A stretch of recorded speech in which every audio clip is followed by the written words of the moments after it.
5장. 하나님께서 모세에게 말씀하셨다. 너는 이스라엘 백성에게 명령하여 악성 피부에 걸린 사람, 고름을 흘리는 사람, 죽음에 다 부정하게 된 사람을 진 안에 머물지 못하게 하여라. 남자와 여자 가리지 말고 똑같이 내보내라. 그들을 진 밖으로 내보내어 내가 그들 가운데서 머물고 있는 진을 더럽히지 못하게 하여라. 이스라엘 백성은 그대로 행하여 그들을 진 안에 머물지 못하게 했다. 그들은 하나님께서 모세를 통해 명령하신 대로 행했다. 하나님께서 모세에게 말씀하셨다. 너는 이스라엘 백성에게 이렇게 일러주어라. 남자든 여자든 어떤 잘못을 저질렀으면 그 사람은 하나님과의 신뢰 관계를 끊을 것이므로 유죄다. 그는 반드시 자기 잘못을 고백해야 한다. 또한 그는 피해자에게 전액을 보상하고 거기에 5분의 1을 더해서 갚아야 한다. 그러나 피해자에게 보상을 받을 가까운 친척이 없으면 그 보상은 하나님의 것이므로 속죄에 쓰는 순양과 함께 제사장에 주어야 한다. 이스라엘 백성이 제사장에게 가져오는 거룩한 제물은 모두 제사장의 것이다. 각 사람이 가져온 거룩한 제물은 그 사람의 것이지만 일단 제사장에게 준 것은 제사장의 것이 된다. 하나님께서 모세에게 말씀하셨다. 이스라엘 백성에게 이렇게 일러주어라. 한 남자의 아내가 바람을 피우고 남편을 배신한 채 다른 남자와 잠자리를 같이 하여 자기 몸을 더럽혔는데도 남편이 그 사실을 전혀 재지 못했다고 생각하자 목격자도 없고 현장에서 잡힌 것도 아닌데 남편이 짖으시면서 사로잡혀 자기 아내가 부정하다고 의심할 경우 또는 아내가 결백한데도 남편이 근거 없는 질투심에 사로잡혀 의심할 경우 남편은 자기 아내를 제사장에게 데려가야 한다. 그는 자기 아내를 위해 보리가루 2리터를 제물로 가져가야 한다. 그 제물에는 기름을 부어서도 안 되고 향을 섞어서도 안 된다. 그것은 질투 때문에 바친 곡식 죄를 밝히기 위해 바친 제물이기 때문이다. 제사장은 그 여자를 데려다가 하나님 앞에 세워야 한다. 그리고 옹기 항아리에 거룩한 물을 담아다가 성막 바닥에 흙먼지 얼마를 긁어 그 물에 타야 한다. 제사장은 그 여자를 하나님 앞에 세운 다음 그 여자에게 머리를 풀게 하고 진상구명의 제물 곧 질투 때문에 바친 곡식 제물을 그 여자의 두 손에 얹어 놓아야 한다. 제사장은 저주를 전하는 쓴물을 손에 들고 그 여자에게 맹세시키며 이렇게 말해야 한다. 그대가 다른 남자와 잠자리를 같이 한 적이 없고 그대가 남편과 결혼 생활을 하는 동안에 바람을 피워 몸을 더럽힌 일이 없으면 저주를 전하는 이 쓴물이 그대를 해치지 않을 것이요. 그러나 그대가 남편과 결혼 생활을 하는 동안에 바람을 피우고 그대인 남편 외에 다른 남자와 잠자리를 같이 하여 자기 몸을 더럽혔으면 이 대목에서 제사장은 그 여자를 다음과 같이 저주해야 한다. 하나님께서 그대의 자궁을 오그라들게 하시고 그대의 배를 부풀어 오르게 하셔서 그대의 백성이 그대를 저주하고 욕하게 하실 것이요. 저주를 전하는 이 물은 그의 몸속에 들어가서 그대의 배를 불러오르게 하고 그대의 자궁을 오그라들게 할 것이요. 그러면 그 여자는 아멘 아멘 하고 말해야 한다. 제사장은 이 저주의 말을 두루마리에 저어서 쓴물에 그 글자를 씻은 다음 저주를 향하는 쓴물을 그 여자에게 주어야 한다. 이 물은 그 여자의 몸속에 들어가 심한 통증을 일으킬 것이다. 제사장은 그 여자의 손에서 질투 때문에 바친 곡식 제물을 한 움큼 받아 하나님 앞에 흔들어 바치고 제단으로 가져가야 한다. 제사장은 곧 또 곡식 제물을 한 움큼 지고 그것을 진상규명의 제물을 삼아 제단 위에서 불살라 바쳐야 한다. 그런 다음 여자에게 그 물을 마시게 해야 한다. 저주를 전하는 물을 마셨을 때 그 여자가 자기 남편을 배반하고 몸을 더럽힌 일이 있으면 그 물이 그 여자의 몸속에 들어가 심한 통증을 일으킬 것이다. 그 여자의 배가 불어오르고 자궁이 오라들 것이다. 그 여자는 자기 백성의 가운데서 저주를 받을 것이다.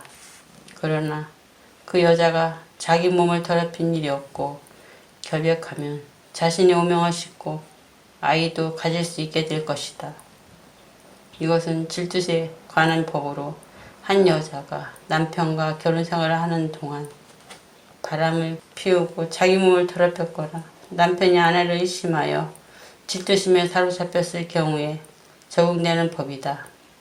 제사장은 그 여자를 하나님 앞에 세우고 이 모든 절차를 그 여자에게 적용해야 한다. 그러면 남편의 죄를 면하고 그 여자는 자기 죄값을 치르게 될 것이다. 민수기 6장. 하나님께서 모세에게 말씀하셨다. 너는 이스라엘 백성에게 전하여라. 그들에게 이렇게 일러 주어라. 남자든 여자든 너희가 자신을 거룩하게 구별하여 하나님에게 완전히 바쳐겠다는 특별 서원, 곧 나실인 서원을 하려고 할 경우 너희는 포도주와 맥주를 마셔서는 안 된다. 취하게 하는 음료는 무엇이든 마셔서는 안 된다. 포도즙도 안 되고 포도나 건포도를 먹어서도 안 된다. 나실인으로 헌신하는 기간 내내 포도나무에서 취한 것은 어떤 것도 먹어서는 안 된다. 포도씨나 포도 껍질을 먹어서도 안 된다. 헌신하는 기간 동안 너희는 머리털을 깎아서는 안 된다. 긴 머리는 하나님에게 거룩하게 구별되었음을 알리는 지속적인 표가 될 것이다. 또한 하나님에게 자신을 구별해 바치기로 한 기간 동안 주검이 가까이 가서도 안 된다. 너희 아버지나 어머니, 너희 형제나 누이의 주검이더라도 너희는 그것으로 자기 몸을 더럽혀서는 안 된다. 하나님께서 자신을 구별해 바쳤음을 알리는 표가 너희 머리 위에 있기 때문이다. 헌신하는 기간 동안 너희는 하나님에게 거룩해야 한다.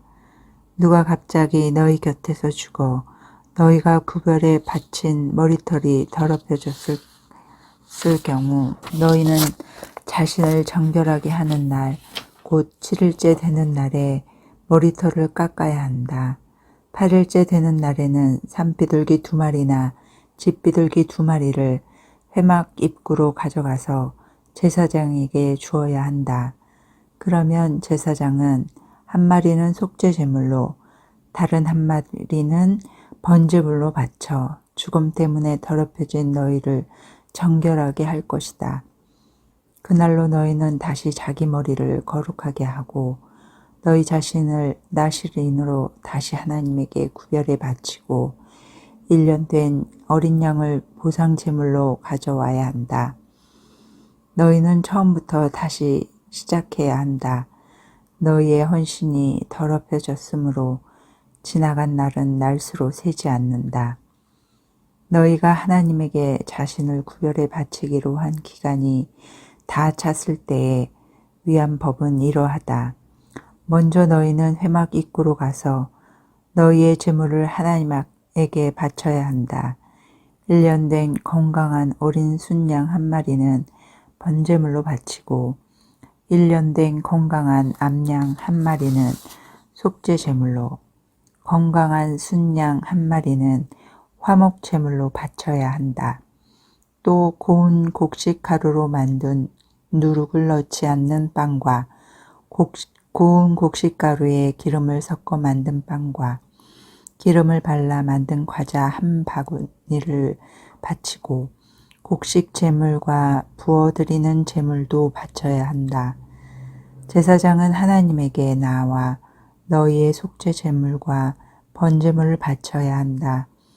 누룩을 넣지 않는 빵 한 바구니와 함께 순양을 하나님에게 화목제물로 바치고 마지막으로 곡식제물과 부어드린 제물을 바쳐야 한다.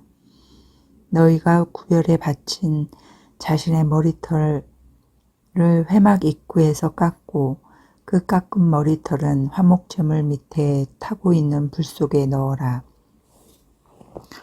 너희가 구별해 바친 머리털을 깎고 나면 제사장은 삶은 순양의 어깨와 누룩을 넣지 않는 빵 1개와 과자 1개를 바구니에서 가져와서 너희의 두 손에 얹어 놓아야 한다. 제사장은 그것을 흔들어 바치는 제물로 하나님 앞에 흔들어 바쳐야 한다. 그것들은 거룩함으로 흔들어 바친 가슴과 들어 올려 바친 넓적다리와 함께 제사장의 소유가 된다. 그제야 너희는 포도주를 마실 수 있다. 그것은 나실인이 지켜야 할 법으로 그가 따로 바치는 제물 외에 자신을 구별해 바치기로 서원하고 하나님에게 제물을 바칠 때에 지켜야 할 지침이다. 그는 나실인이 지켜야 할 법에 따라 서원한 것을 그대로 실행에 옮겨야 한다. 하나님께서 모세에게 말씀하셨다. 너는 아론과 그의 아들들에게 너희는 이스라엘 백성에게 이렇게 축복해야 한다고 일러 주어라. 하나님께서 여러분에게 복을 내리시고 여러분을 지켜주시기를, 하나님께서 여러분에게 미소 지으시고 은혜 베푸시기를, 하나님께서 여러분의 얼굴에서 눈을 떼지 않으시고 여러분을 형통케 해 주시기를 빕니다. 이렇게 하여 그들이 나의 이름을 이스라엘 백성 위에 두게 하여라. 그러면 내가 나의 이름을 확인하고 그들에게 복을 내릴 것이다.